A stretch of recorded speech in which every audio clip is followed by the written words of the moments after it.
지난주 십계명을 잠시 설명드리면서 십계명은 크게 두 가지 교훈을 가지고 있다, 그렇게 설명을 드렸습니다.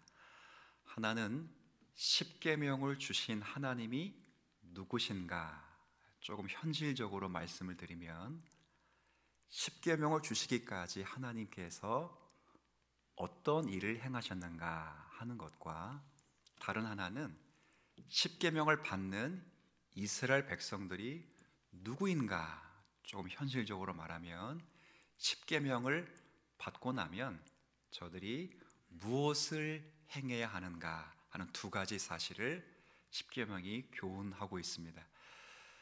그러니까 호렙산 언약을 가운데 두고 한편에서는 하나님께서 실현하신 의무가 있고, 한편에서는 이스라엘 백성들이 실현해야 될 의무가 있다, 이렇게 말씀을 드렸습니다. 먼저 하나님께서 실현하신 의무는 무엇이었는가 하면, 지난주 6절을 통해 말씀드린 바와 같이 하나님께서 이스라엘 백성들을 애굽 땅 종되었던 곳에서 저들을 건져내서 저들과 관계를 맺었다라는 말씀을 드렸어요. 몇 가지 관계를 얘기 드렸죠. 나와 너와의 관계, 언약 관계이고요, 구원의 관계, 그리고 내 하나님 여호와의 관계라고 해서 이런 관계를 하나님 맺으셨습니다. 그리고 이제 이 관계를 맺으신 하나님께서 이스라엘 백성들에게 이제 의무를 요구하시는데, 그 의무가 바로 오늘 저와 여러분이 읽게 되는 십계명이다, 이렇게 말씀을 드리겠습니다. 십계명을 준수하며 살 것을 이제 이스라엘 백성들에게 말씀하는 겁니다. 그래서 오늘은 이 십계명을 이해함에 있어서 제가 중요한 몇 가지 사실을 좀 말씀드리려고 합니다. 새로운 것들은 아닐 거고요, 여러분이 한 번쯤은 설교를 통해서 접해 보셨을 내용일 텐데, 다시 한번 이 세 가지를 점검하면서 교훈을 받으려고 합니다. 하나는 십계명의 내용과 순서가 참으로 중요하다는 사실과, 두 번째는 십계명 중에 하나님의 계명의 핵심적인 내용이 뭔가 하는 것, 그리고 마지막은 십계명 가운데 사람에 대한 계명의 총체적인 내용이 뭔가 하는 이 세 가지 사실을 좀 함께 나누면서 또 삶에 적용하며 살아가는 은혜가 있었으면 좋겠습니다. 저는 오늘 그래서 첫 번째로 십계명을 이해할 때 십계명에는 내용과 순서가 굉장히 중요하다 하는 사실을 조금 먼저 좀 설명하려고 합니다. 하나님께서 이스라엘 백성들에게 계명을 주셨는데 10가지 계명을 주셨습니다. 지키라고 주신 거예요. 근데 이 10가지 계명은 크게 내용상 두 내용으로 나눕니다. 하나님에 대한 내용과 사람에 대한 내용입니다. 그러니까 십계명을 크게 둘로 나누면 하나님에 대한 계명, 사람에 대한 계명, 양대 계명이 십계명의 내용입니다. 그러니까 하나님과 사람에 대한 내용입니다. 자, 표를 한번 보면 제가 대신 관계, 대인 관계로 제가 표현해 두었는데, 1계명부터 4계명은 대신 관계에서 하나님에 대하여라는 거예요. 그리고 5계명부터 10계명은 대인 관계에서 사람에 대하여라고 표현한 거예요. 1계명부터 4계명이 하나님에 대하여라고 했기 때문에 수직적인 관계라면, 5계명부터 10계명은 사람에 대하여라기 때문에 수평적인 관계예요. 이 두 가지를 하나님께서 이스라엘 백성들에게 요구하신 거예요. 하나님에 대한 계명을 통해서는 하나님을 어떻게 섬길 것인가로 요구하셨고, 사람에 대한 계명을 통해서는 이웃을 어떻게 섬길까 하는 것을 요구하셨어요. 예수님도 이 큰 양대 계명을 둘로 딱 요약해 두셨을 때 하나님 사랑, 이웃 사랑 둘로 이렇게 말씀을 해 주셨습니다. 자, 지금 표를 하나 보셨는데, 제가 지금 여러분에게 말씀드리고 싶은 요지는 이 내용을 아는 것도 중요하지만 이 내용을 잘 보면 이 십계명에는 조화가 있다 하는 것을 제가 여러분에게 좀 말씀드리려고 합니다. 어떤 거냐면 하나님에 대한 계명과 사람에 대한 계명이 완벽하게 조화되고 있다 하는 것을 우리가 좀 생각하셔야 됩니다. 우리가 흔히 십계명이 두 돌판으로 되어 있다라고 말할 때 아마 이런 조화와 연결성이 있지 않을까 그런 생각도 합니다. 십계명은 하나님의 계명만 있는 것도 아니고 사람에 대한 계명만 있는 것도 결코 아닙니다. 십계명은 하나님의 계명과 함께 사람의 계명이 함께 있습니다. 균형이 있습니다. 십계명엔 두 대 내용이 완벽하게 균형을 이루면서 하나님에 대한 문제와 사람에 대한 문제가 항상 같이 간다 하는 것을 상징하고 있어요. 쉽게 설명하면 하나님만 강조해서도 안 되고 사람만 강조해서도 안 된다. 이제 그거 이야기입니다. 사람을 간과하면서 간과하는 것도 옳지 않고, 그렇죠? 사람을 강조하다가 하나님을 간과하는 것도 옳지 않다 이거예요. 예전에 제가 고등학교를 다니고 있을 때 어머님이 지금 이제 생각하면 굉장히 쑥스럽기도 하고 그 당시 참 제 믿음이 부족했다라는 생각이 들기도 하는 게 있었는데, 뭐냐면 어머님이 제가 이런 이야기를 하셨어요. 야, 부모님도 제대로 못 섬기면서 무슨 하나님을 섬긴다고. 어머님이 특별히 제게 왜 그런 이야기를 하셨냐면, 제가 고등학교 2학년 때 새벽 예배를 다녔거든요. 그러니까 어머님 보시기에는 조금 있으면 고3이고 막 한참 공부할 아이가 매일 새벽 예배 드리고 기도하고 또 잠깐 공부하고 학교 가니까 이 어머니 마음이 너무 안쓰럽고 괘씸한 거예요. 그랬어요. 근데 어머님이 그때 직분자셨거든요. 근데 제가 그때는 어떤 생각을 하냐면, 교회 직분자가 다 소용없다, 저렇게 새벽 예배 나가는 것까지 막 뭐라 그러니, 뭐 그런 마음을 갖고 있었어요. 그러면서 그 어머니에 대해서 사실 이렇게 썩 믿음으로 훌륭하다라는 생각을 전혀 안 했어요. 근데 조금 더 이렇게 크면서 느끼는 것은 새벽 예배를 드렸다 안 드렸다 그게 중요한 게 아니라 부모님의 마음을 잘 헤아리지 못했다 하는 것에 대한 후회를 좀 하기 시작했어요. 이 십계명에 대한 내용은 하나님만 강조하거나 사람만 강조하지 않아요. 하나님을 강조하다 보니까 사람을 간과하지 않고, 사람을 강조하다 보니까 하나님을 간과하고, 그런 계명이 아니에요. 공평하게 하나님도 강조하고 사람도 강조하고 있어요. 이게 굉장히 중요한 거예요. 바울이 디모데에게 뭐라고 말했습니까? 자기 친족, 가족을 돌아보지 아니하는 사람은 불신자보다 훨씬 악하다 그랬어요. 누구에게 한 말이? 중직자들에게 한 말이에요. 뭐 교회 일 한다고, 하나님 잘 섬긴다고 가족을 돌아보지 못하는 사람이 있다면 그런 자들은 불신자보다 훨씬 악한 사람이다라고 말했어요. 하나님을 섬긴다고 하면서 사람을 존중히 여기지 못하고, 또 반대로 사람을 섬긴다고 하면서 하나님을 존중히 여기지 못할 때 그건 십계명이 바르게 가르치는 내용이 아닐 거예요. 이런 말 많이 들어보셨을 거예요. 사람 없이 하나님만 내세우면 신비주의가 되고, 그렇죠?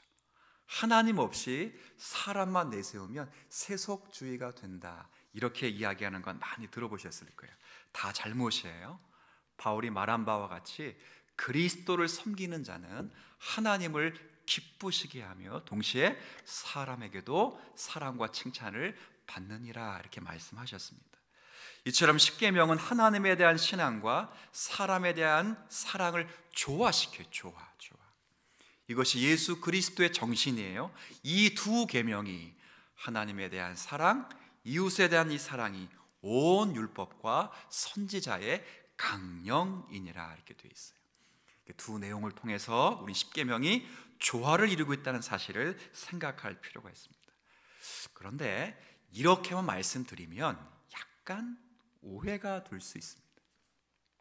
그래서 이 내용과 함께 또 기억해야 되는 것은 순서를 기억하는 게 굉장히 좋습니다. 귀합니다. 그러니까 십계명의 내용은 양대 내용이 조화를 이루고 있다고 말씀을 드렸어요. 하나님에 대한 계명과 사람에 대한 계명이 조화를 이루고 있습니다. 조화를 이루고 있기 때문에 이 두 내용이 같이 십계명에 잘 표현되어 있을지라도 중요한 건 이 조화 속에 순서가 있다는 게 굉장히 중요합니다. 두 내용은 조화 중에도 순위가 있습니다. 두 가지 내용은 반드시 선후가 있어요. 1계명부터 4계명까지가 하나님에 대한 계명이고 5계명부터 10계명까지가 사람에 대한 계명입니다. 무슨 말이지요? 하나님에 대한 계명이 사람의 계명에 앞선다, 그런 말이에요. 사람에 대한 계명이 하나님의 계명에 뒤선다. 이게 굉장히 중요합니다. 무슨 말이냐 하면 하나님으로부터 사람의 문제가 해결되고 있다, 그 말입니다. 하나님을 잘 신앙해야 사람을 비로소 사랑할 수 있다, 그 말이죠. 사람 사랑하는 게 굉장히 어렵습니다. 인간은 본성적으로 자기를 사랑하는 존재예요. 그냥 가만 두어도 누구나 할 것 없이 사람은 다 자기를 사랑합니다. 이번 한 주간 추웠잖아요. 추웠는데 잠을 자는데 제가 둘째 아이를 지난 금요일 날 이제 같이 잠을 잤어요. 근데 잠을 자고 아이에게 물어봤어요. 예인아, 따뜻하게 잘 잤니? 그랬더니 추워 죽는 줄 알았다는 거야. 죽는 줄. 왜? 했더니 그 아이가 이렇게 얘기해요. 아빠가 이불을 돌돌돌돌 다 말고 자가지고 자기는 추워 죽는 줄 알았다는 거야. 제가 그때 깨달았어요. 이야, 옆에 있는 사람은 남도 아니고 내 딸인데 두꺼운 이불이 하나 있어서 같이 덮고 자는데 저도 본성적으로 그 이불을 나 춥다고 돌돌 말고 잤다고요. 얼마나 미안하고 지금까지 사실 죄스러운지 몰라요. 사람은 본성적으로 그래요. 물론 자기 사랑, 자기 이익, 이 모든 욕구가 어쩌면 더 많은 것을 창출할 수는 있어요. 경제학의 창시자라고 불리는, 여러분 다 애덤 스미스라는 분이 국부론을 쓰셨는데, 이 국부론을 보면 모든 문명과 모든 자본주의의 태동은 사실 자기 사랑, 이기심, 인간의 욕구라는 거예요. 자기 열망을, 자기 욕구를 갈망하는 그 갈망의 마음이 인간의 문명을 더 발전시켰고 경제 성장을 이루었다는 거예요. 이기심이 사실은 모든 것 성장의 동력일 수 있다, 그렇게 말했어요. 물론 그럴 수 있어요. 근데 그도 그걸 인정한 거예요. 인정. 우리가 이 땅을 살면서 사실은 누구도 다 자기 사랑에서 제외되지 않아요. 근데 이런 자기 사랑에 빠져있는 모든 사람들이 누군가를 사랑할 수 있으려면 아까 조화가 이루어진다 그랬잖아요. 근데 이 조화의 순위가 중요한 것처럼 누군가를 사랑할 수 있으려면 먼저 하나님을 사랑해야만 이웃을 사랑할 수 있다는 것을 이 순서를 통해서 우리에게 가르쳐 주고 있습니다. 십계명의 순서는요, 그런 의미에서 하나님을 알아야 사람을 제대로 알 수 있다는 것을 교훈해 줍니다. 하나님을 알지 못하면 사람을 알 수 없습니다. 왜냐하면 인간은 하나님 앞에 설 때만 인간이 누구인가를 비로소 깨닫기 때문입니다. 인간은 타락한 존재이기 때문에 눈에 보이지 않는 것보다 보이는 것을 훨씬 좋아합니다. 인간은 언제나 부족하고 완악한 본성을 가지고 있기 때문에 만져지는 것을 훨씬 좋아합니다. 그리고 자기의 유익을 위하여 남을 해치기를 더 선뜻합니다. 인간은 항상 그렇습니다. 그래서 우리를 제대로 파악하려면 하나님을 제대로 알아야 합니다. 구약의 선지자들이 수없이 외쳤어요. 여호와를 힘써 알라, 여호와를 힘써 알라. 공의와 정의가 상실된 그 시대 속에서 하나님의 백성들에게 선자들이 외칠 때 똑바로 살라, 이웃을 배부르게 하라, 이렇게 말하지 않았어요. 너희들이 정말 이웃을 사랑하려면 여호와를 힘써 알아야 한다. 하나님이 누구신지, 인애와 진실이 얼마나 크신지를 알아야 바르게 이웃을 섬길 수 있다, 이렇게 말했다고요. 오늘 첫 번째 내용을 살피면서 십계명엔 내용과 순서가 중요하다고 말씀을 드렸어요. 그 내용은 하나님의 계명, 사람에 대한 계명이 완벽하게 조화를 이룰지라도 조화 속에 순위가 중요하듯, 우리를 알려면, 이웃을 사랑하려면 무엇보다도 하나님을 먼저 사랑해야 되고, 무엇보다도 하나님을 알아야 된다라는 사실을 기억하시면서 십계명을 대할 때 주님, 하나님을 알기를 원합니다. 무지한 지혜 속에서, 연약한 본성 속에서도 하나님을 바르게 알 수 있도록 주께서 은혜를 더하여 주옵소서. 이렇게 주님 앞에 나아가실 수 있는 저와 여러분이 되었으면 좋겠습니다. 두 번째로는 십계명을 우리가 이해할 때 두 번째로 중요한 것은, 제가 볼 때는 이 십계명 가운데 하나님의 계명에 대해서 총체적인 내용이 무엇인가를 이해하는 것이 굉장히 중요합니다. 십계명은 하나님에 대한 네 가지 수직적인 계명이 주어지는데, 아까도 말씀드렸던 것처럼 네 가지 계명입니다. 다른 신, 두 번째는 새긴 우상, 그리고 세 번째는 여호와의 이름, 그리고 마지막 네 번째는 안식일, 이렇게 되어 있어요. 이 수직적인 계명들에게는 놀랍게도 공통점이 하나 있어요. 공통점. 뭐가 있냐면 하나님이 자기 표현을 각 계명마다 아주 분명하게 해두셨다는 거예요. 모든 계명에는 나. 누가 말씀하신 거죠? 십계명은 하나님이 말씀하셨어요. 그러면 나라고 말하면 누구를 표현하신 거냐면 자기를 가리키는 표현입니다. 그래서 십계명의 수직적인 네 가지 계명에는 전부 나라는 표현이 들어있어요. 나. 무슨 표현이냐면 나 외에 다른 신을, 그렇죠? 나, 내 하나님, 나라는 표현을 반복하면서 표현해주고 있습니다. 왜 그렇게 하셨을까요? 하나님께서 자신을 분명하게 표현하신 것은 하나님의 백성이 하나님을 최고로 존중하며 사랑할 것을 말씀하시기 위함입니다. 그런 의미에서 하나님에 대한 계명의 요점은 하나님을 존중하라, 하나님을 사랑하라 하는 거예요. 단순히 하나님께서 배타적이시기 때문에 하나님을 존중하라, 나 말고는 존중하지 마라, 이렇게 말씀하신 것이 아닙니다. 오히려 하나님께서 이러한 분명하고 확실한 자기 표현을 하신 것은 하나님의 백성들이 하나님을 존중하고 하나님을 사랑할 때 그 백성이 유익과 풍성함을 얻기 때문일 것입니다. 왜 그렇습니까? 하나님의 백성은요, 하나님을 최대한 존중할 때 하나님의 백성들은 은혜를 얻기 때문입니다. 하나님의 백성들은요, 하나님과 수직적인 관계를 형성할 때 가장 큰 복을 누리기 때문입니다. 시편 기자가 이런 표현을 썼어요. 시편 73편 28절에 하나님을 가까이 함이 내게 복이라. 그렇죠? 내게 복이라. 하나님을 어떻게 하는 것이? 가까이 하는 것이, 하나님을 존중히 여기고 하나님을 사랑하는 것, 그것이 나의 복이라, 이렇게 말했다고요. 사실은 위대한 사람을 가까이 하는 것도 진짜 큰 복이에요.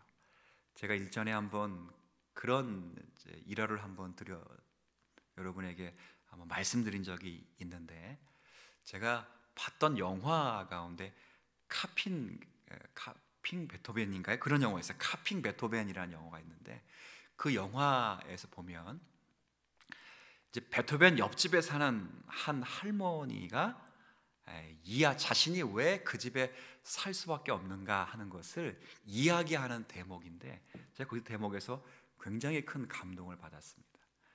베토벤 옆집에 어떤 할머니가 사는데, 이 할머니가 사는 그 옆집은, 베토벤이 사는 옆집은, 할머니가 사는 집은 창문이 없습니다. 생각을 해보세요. 창문이 없는 집에 산다는 건 굉장히 괴로운 일입니다. 근데 그 창문에 살고 있는 할머니에게 어떤 사람이 물어봤어요. 왜 당신은 그 창문도 없는 그 집에서 어두컴컴하게 살고 있습니까? 라고 물어보는 거예요. 돈이 없는 할머니도 아니에요. 근데 왜 거기서 삽니까? 라고 물어볼 때 그 할머니가 뭐라고 대답을 하셨냐면, 세계에서 가장 유명한 작곡가인 베토벤의 음악을 누구보다도 가장 먼저 들을 수 있는 영광이 있기 때문에 그 집에 산다는 거예요. 그러니까 제가 그것을 보면서 뭘 느꼈냐면, 그렇게 위대한 인물을 가까이 하는 것도 큰 복이라면 천지의 창조주이시며 우리의 구속자이신 하나님을 가까이 하는 것이 얼마나 큰 복이겠는가, 그거예요. 여러분, 하나님이 하나님을 존중히 여기라, 하나님을 사랑하라 라고 말씀하실 때는 하나님이 배타적이거나 편집증이 있으셔서 그런 말씀을 하는 것이 아니라, 하나님을 존중히 여기며 하나님을 사랑할 때 바로 여러분들이 유익을 얻고 큰 복을 누리기 때문입니다. 신명기 말씀에도 있지만 시편 144편 15절에도 이런 말씀이 있어요. 이러한 백성은 복이 있나니 여호와를 자기 하나님으로 삼는 백성은 복이 있도다 라고 표현했어요.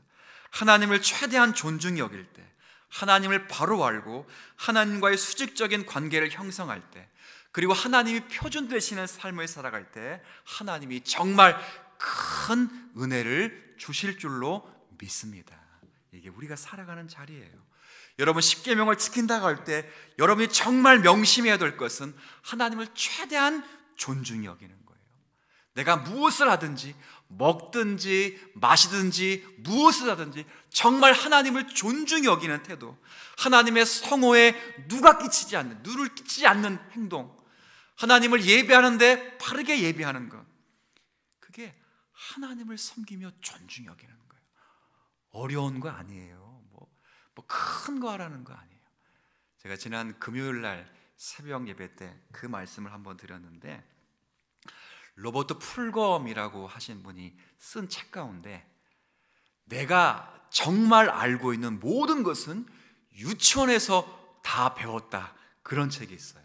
이게 무슨 책의 내용이냐면, 모든 사람이 삶을 의미 있게 살기를 원하거든요. 내가 어떤 사람이 되어야 되는가, 어떻게 살아야 되는가 라는 참된 삶의 의미를 다 갈구하기를 원하는데, 사실은 이 참된 삶을 살아가는 모든 방법들은 다 어디서 배웠다고요? 유치원에서 배웠다는 거, 아주 간단한 책이에요. 그러니까 인생의 참된 의미는 사실은 저 위대한 것에 있지 않고 가장 기본적이고 가장 상식적인 것에 있다는 거예요. 책의 내용에 보면 그게 뭐냐면, 자기 전에 양치하는 거, 밖에 나갔다 오면 손 닦는 거, 예습 복습 잘해오는 거. 그죠? 오늘 예배 드리시는데 여러분, 오늘 읽게 되는 본문 혹시 한 주간 동안 묵상해 보신 분 계셔요? 우리 장로님들에게 한번 손 한번 들어보세요. 그러면 몇 분이 되실지 잘 모르겠어요. 복습, 지난주 설교 들은 거 한 주간 동안 이런 말씀 내가 한번 적용해 봐야지, 그렇게 복습해 보신 분 계세요? 예습 복습, 정직하게 말하는 것, 친구 괴롭히지 않는 것, 사람들 존중히 여기는 것, 물건 깨끗하게 쓰는 것, 절제하는 것, 다 어디서 배웠다고요? 유치원에서 배웠다는 거예요. 삶을 의미 있게 하고 가치 있게 하는 것, 사람들을 풍요롭게 하는 것, 다 유치원에서 배웠다는 거예요. 제가 그 책을 보면서 뭘 느꼈냐면 똑같아요. 신앙생활이 뭔가? 다 하나님을 사랑하고 하나님을 존중히 여긴다. 십계명의 핵심된 내용, 하나님에 대한 계명이 핵심적으로 가르치는 내용이 하나님을 존중히 여기는, 존중히. 이게 뭘까? 크고 위대한 게 아니에요. 하나님과 딜하는 게 아니에요. 내가 큰 직분을 받아서 뭘 큰 일을 하는 게 아니에요. 가장 기본적인 것, 하나님을 예배하는 것, 하나님께 진솔하게 기도하는 것, 하나님 말씀을 듣고 그 말씀에 순종하는 것, 말씀 따라 살기 위하여 몸부림치는 것, 이것이 하나님을 가장 존중히 여기는 그런 믿음의 고백이기를 여러분들이 믿으시기를 주의 이름으로 축원을 드리겠습니다. 그런 마음이 있어야 돼요. 십계명을 지킨다는 그런 거예요.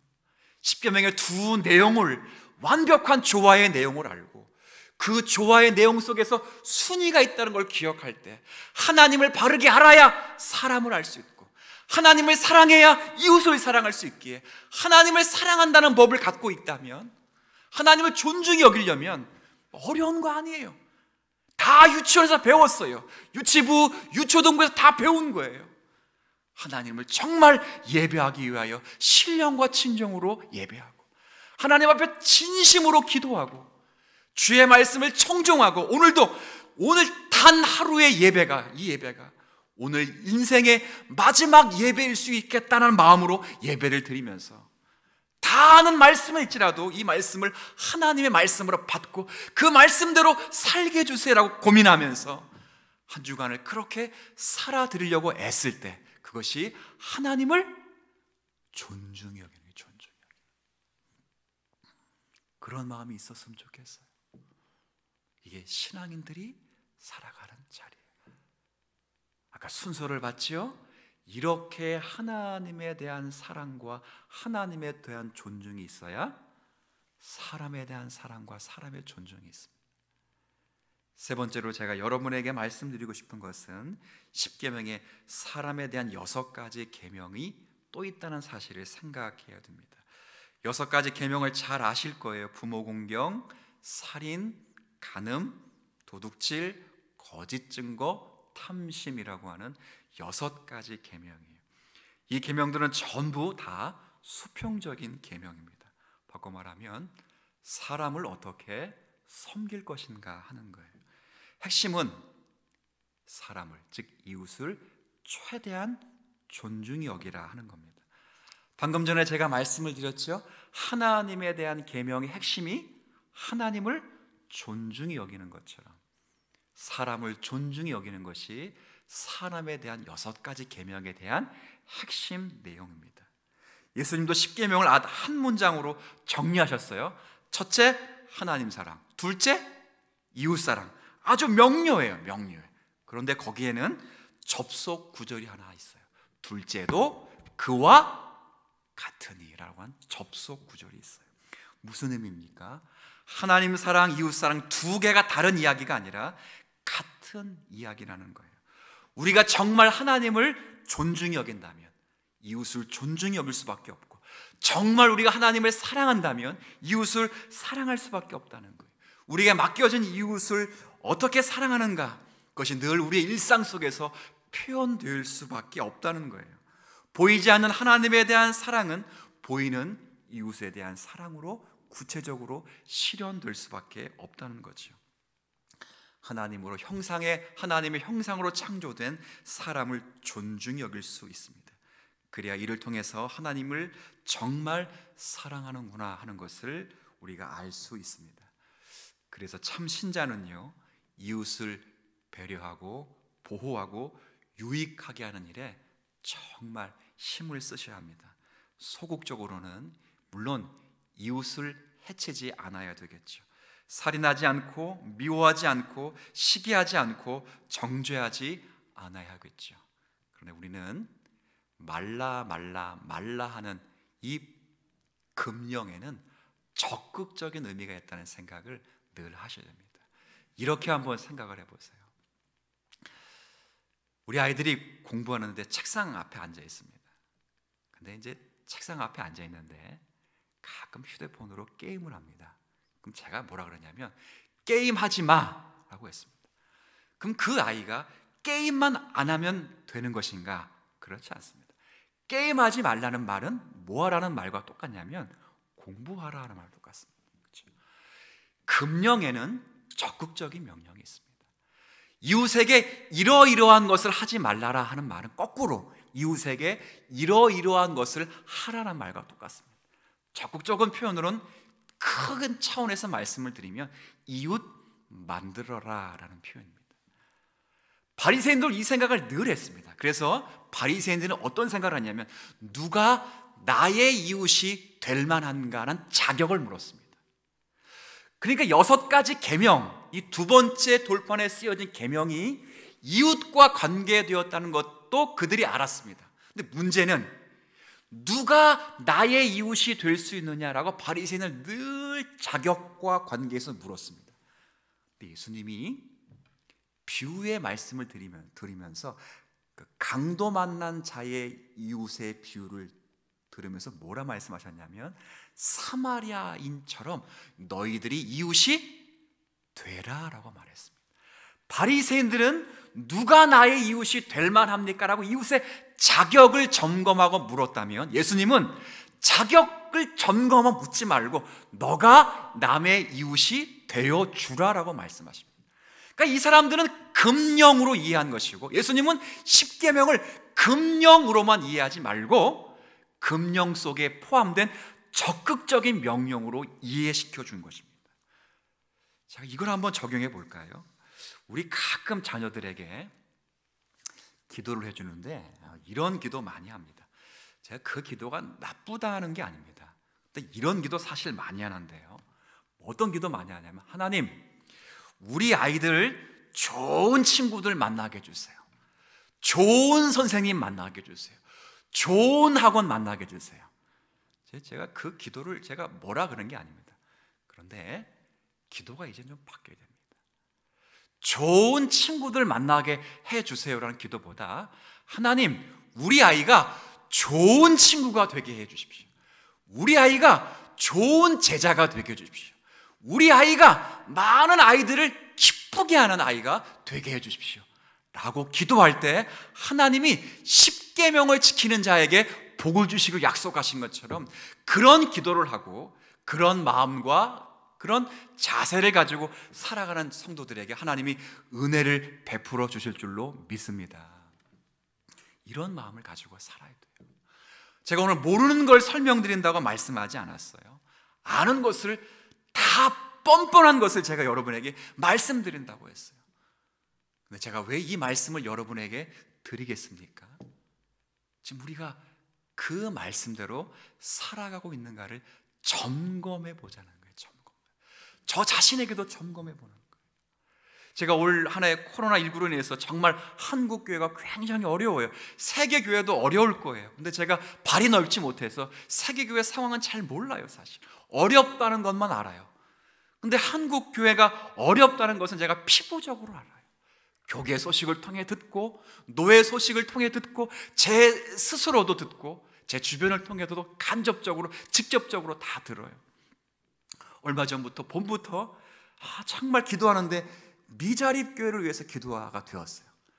교단에 보니까 진짜 미자립 교회가 굉장히 많아요. 저희 어느 교회와 관련돼서 후원을 받는 교회, 또 어떻게 또 여러 교회 후원 받는 교회뿐만 아니라 일이 있어서 일을 하시는 목회자 가정, 이런 가정은 그나마 살 수 있는데 그것도 없는 교회들이 굉장히 많아요. 후원하는 교회가 없는 교회들도 많더라고요. 교단에 후원하는 교회가 1도 없는 교회가 많아요. 그런 교회들을 위해서 기도하는 마음이 들었어요. 근데 어느 날 하나님께서 우리에게, 목회자에게 주신, 장로님에게 주신 마음이라고 생각이 돼요. 기도하는데, 야, 말로만 기도하지 말고, 이런 말로만 기도하지 말고. 그 마음이 새벽 예배를 드리는데 내 마음속에 너무 주님의 음성으로 막 들려요. 마음으로만 기도하지 말고 기도하는 것도 얼마나 대단해요. 근데 마음으로만 하지 말고 며칠을 그런 마음이 며칠을. 그래서 마음으로 그 마음을 품고 작정했어요. 제가 이번, 물론 미자렙 교회에서 한번 헌신한 적이 있습니다. 그걸 넘어서 내가 이번 성탄절 모든 헌금은 우리 교단에 정말 1도 도움지 못하는 그 교회를 위해서, 미자립 교회에서 한번 쓰여져야겠다라는 마음이 들었어요. 장로님들이 흔쾌히 허락해 주시고 지금 자리에 있어요. 이게 뭡니까? 이웃 만드는 거예요. 만드는 거예요. 누군가가 우리의 이웃이 될까라는 게 아니고 이웃을 우리가 찾아가고 만들어주는 거예요. 그럴 때 하나님이 은혜를 주실 것이다. 저는 그렇게 확실히 믿어요. 이렇게 하면 많은 분들이 생각할 거예요. 야, 우리 교회가 막 재정이 차고 넘쳐서. 그런 거 아니에요. 제가 늘 말씀드렸죠. 하나님을 바르게 섬기고 하나님의 말씀을 따라서 우리의 재정이 적절히 쓰이면 하나님이 그 재정을 또한 넉넉히 채워주신다. 저는 확실히 믿어요. 확실히. 저만 이게 믿음이 너무 좋아서 믿는 건 잘 모르겠어요. 그런데 제가 죄송합니다. 짧은 목회 기간인데 10년 동안이에요. 10년 동안 짧은 목회 기간 동안에 이웃의 반경을 점점 넓혀갈 때마다 넓혀가는 만큼씩 계속 하나님이 채워주셨어요. 제가 보면서 하나님께서는 정말 신묘막측하시다라는 생각을 했어요. 위로는 하나님을 정말 존중히 여기고 바른 예배를 드리고 말씀의 근거에서 모든 성도들이 하나님을 바르게 섬기기를 간절히 소원해서 목양을 하고, 옆으로는 십계명의 두 번째 내용처럼 이웃을 존중히 여겨서 누가 내 이웃이 될 만한가 자격을 묻지 않고, 누가 우리 교회와 견줄 만한가 그런 능력을 묻지 않고 우리 발을 넓혀서 이웃 만들기를 할 때 하나님이 만들기를 하는 만큼 점점 넓혀주셔야. 성탄절 헌금도 그렇게 쓰일 거예요. 우리 오늘 인터넷으로 온라인으로 생중계 예배를 들으시는 분들도 동참해 주시면 좋겠어요. 그 모든 헌금이 전액 우리 교단 가운데 정말 미자립 교회들을 위해서 쓰여질 수 있기를 소망하는 마음으로 여러분들이 성탄 헌금을 해 주시면 좋겠어요.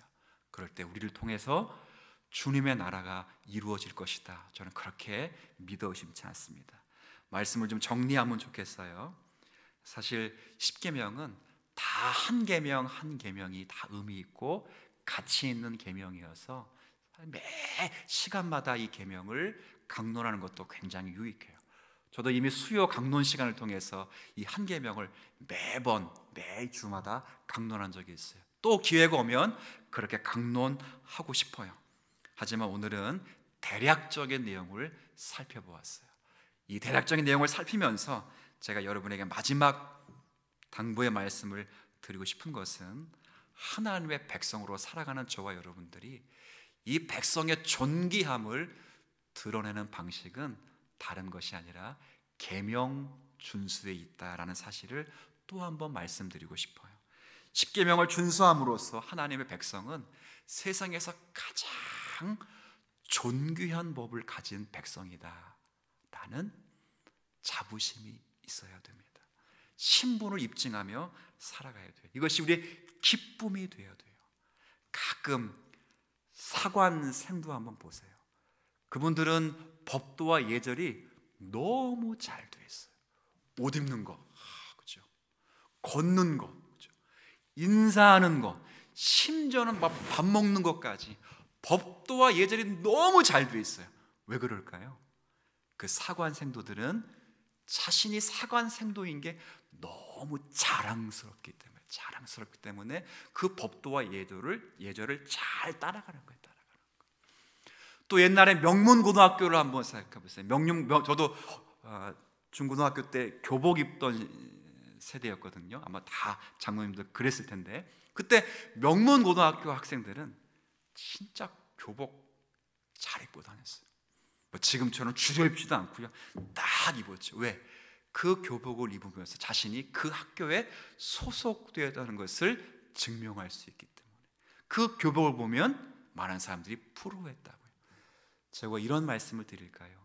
여러분이 하나님의 나라의 존귀한 백성이고 하나님의 나라의 특별한 지위를 얻었다라고 그러면 하나님의 법을 존귀히 여기며 살아가셔야 돼요. 그런 법을 따라 살아가실 때 하나님께서 정말 하나님의 나라의 백성이라고 칭해 주실 뿐 아니라 여러분이 그 법을 준수하며 살아가는 그 자리에 하나님의 영광이 임할 것이고 하나님의 역사가 일어날 것이다. 저는 그렇게 말씀드리고 싶습니다. 이 계명을 따라 내용과 순서를 중시 여기고, 그리고 하나님에 대한 계명이와 사람에 대한 계명을 핵심의 내용을 이미 알았을지라도 그 내용을 몸소 실천하기로 다짐할 수 있는 오늘의 말씀이 되기를 주의 이름으로 부탁을 드리겠습니다.